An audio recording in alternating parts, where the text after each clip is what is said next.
We're diving into the absolute catastrophe unfolding in Sudan. It's a devastating civil war, a profound human tragedy that honestly demands our attention. So let's get right into it.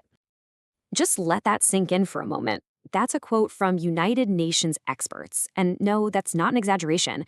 They're saying the level of suffering in Sudan right now surpasses any other conflict on the planet. It's a really stark warning that frames everything we're about to talk about. So let's start with what's happening on the ground right now. Section 1, the truly staggering human cost of this war. The city of al-Bashir in Darfur has become this horrifying epicenter of violence. The paramilitary group known as the Rapid Support Forces, or RSF, has just unleashed a wave of unspeakable acts. We're talking systematic rape, widespread looting, and mass killings. I mean, there are even reports of a massacre at a maternity hospital. The level of brutality is just shocking. Look at this number, 12 million. That's how many people have been forced to flee their homes since this war kicked off in April 2023. It's almost impossible to wrap your head around a number that big. We're talking about a displacement crisis of epic proportions. The death toll is in the tens of thousands, and that's likely an undercount.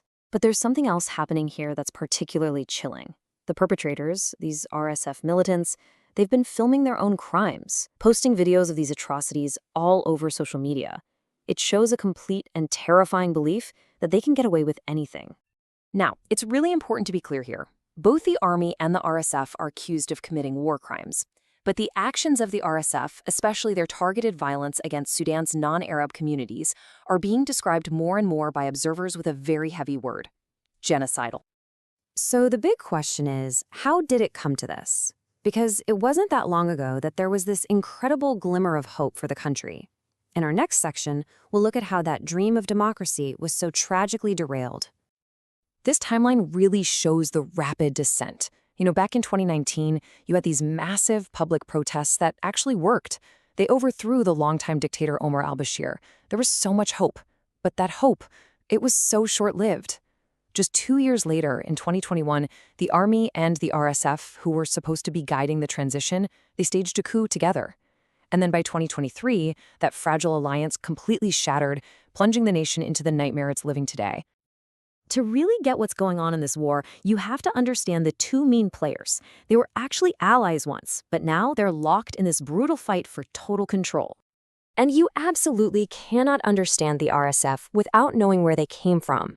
They were born from the ranks of the Janjaweed, a brutally notorious Arab supremacist militia. The Janjaweed were the ones accused of carrying out what many have called a genocide in Darfur back in the early 2000s. This history is crucial because it shapes the RSF's ideology and their horrifying tactics today. So, it all boils down to this fundamental power struggle.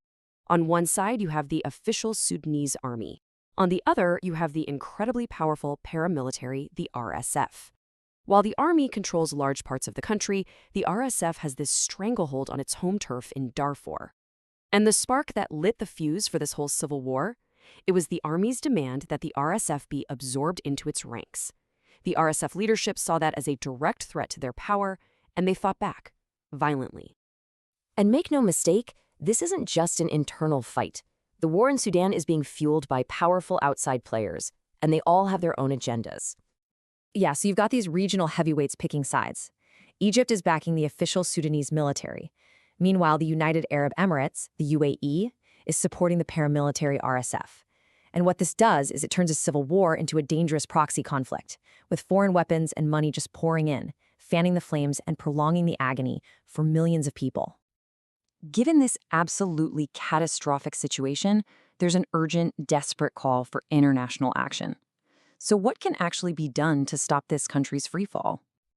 The message from the ground couldn't be clearer. The horror of what's happening in al-Bashir, it can't be ignored. It has to be the final wake-up call that jolts the international community out of its paralysis. The time for just watching and condemning is over. So what does real action look like? Well, it breaks down into 4 really critical steps. First, the international backers, we're talking Egypt and the UAE, they have to use their leverage to force both sides to the negotiating table. Second, impose a strict, comprehensive arms embargo to stop the flow of weapons. Third, there has to be accountability. The people committing these war crimes cannot get away with it. And finally, and this is so important, the world needs to get behind a return to Sudan's democratic path, to revive that civilian-led government that was stolen in 2021. And that leaves us with the final, haunting question. The path forward seems clear, but it requires serious political will. With millions of lives hanging in the balance and an entire nation on the brink of collapse, will the world finally answer Sudan's desperate wake-up call?